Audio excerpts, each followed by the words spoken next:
ये जो रिलेशन है हमारा बीटा और गामा के बीच में, ये हमको मिल गया है ना, गामा एन अपॉन में गामा एम प्लस एन। अब देखिए इसी का एक और फॉर्म आप जानते हैं बीटा फंक्शन का, और वो क्या है, 2 इंटू 0 to π/2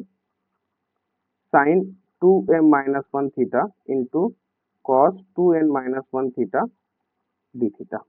ये वाला मेथड जान रहे हैं, ये भी बीटा एम एन है, ये भी बीटा एम एन है, देखिए है ना, ये दोनों बीटा एम एन है, तो ये दोनों क्या हो जाएंगे, इक्वल हो जाएंगे। तो इसको 1 ले लो, इसको 2 ले लो, मैं क्या कर रहा हूँ उसको बता रहा हूँ, है ना, फ्रॉम 1 एंड 2,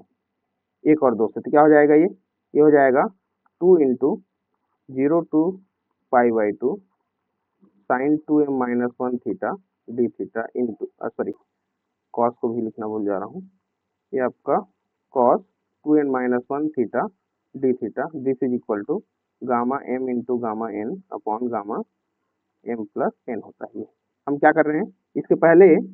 जब हम गामा फंक्शन देखे तो उसमें तो हम बताए थे कि गामा हाफ की वैल्यू क्या होती है, √π होती है ना, ये होता है, इसको लास्ट में जब बीटा और गामा फंक्शन के बीच में रिलेशन पढ़ेंगे तब वहां पे प्रूफ करेंगे, मैं बताया था, ये प्रूफ करके, है ना, उसी के लिए ये प्रोसेस स्टार्ट हुआ है। आगे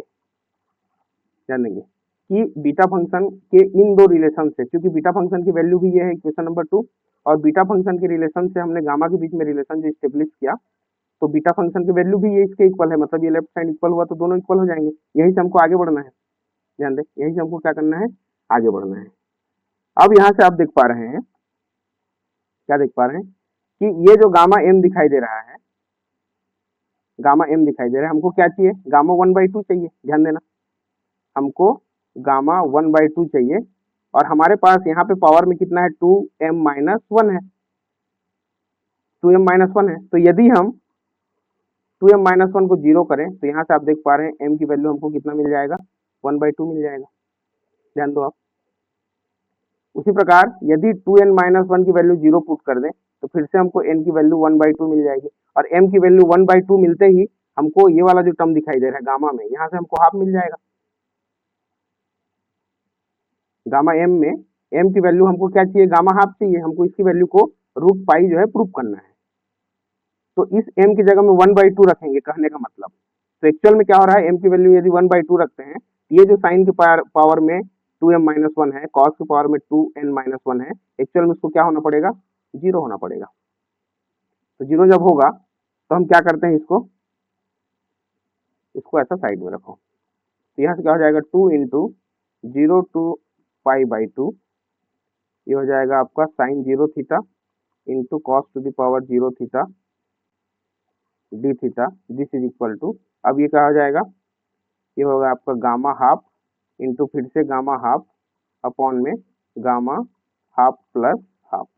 ये हो गया। देखिए 2 इंटू 0 to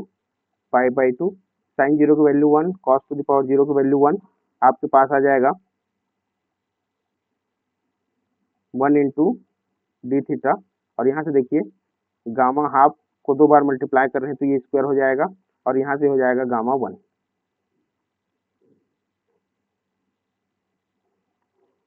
तो 2 इंटू 1 का integration with respect to theta ये दे देगा आपको थीटा, और ये हो जाएगा 0 to π/2, और ये गामा 1/2 स्क्वायर, गामा 1 की वैल्यू 1 होती है तो अपॉन में कुछ भी लिखने की आवश्यकता नहीं है ना, गामा 1 की वैल्यू 1 होती है, ये प्रॉपर्टी है। अब ये हो जाएगा, थीटा की वैल्यू रखो आप π/2 माइनस 0, और ये गामा हाफ का स्क्वायर हो रहा है, यहाँ से 2 कैंसिल आउट हो जाएगा, देखिए तो हमारे पास है pi, this is equal to gamma half square, इस स्क्वायर को आप लेफ्ट साइड ले आओ तो यहाँ से आपको गामा हाफ की वैल्यू √π मिल जाएगा।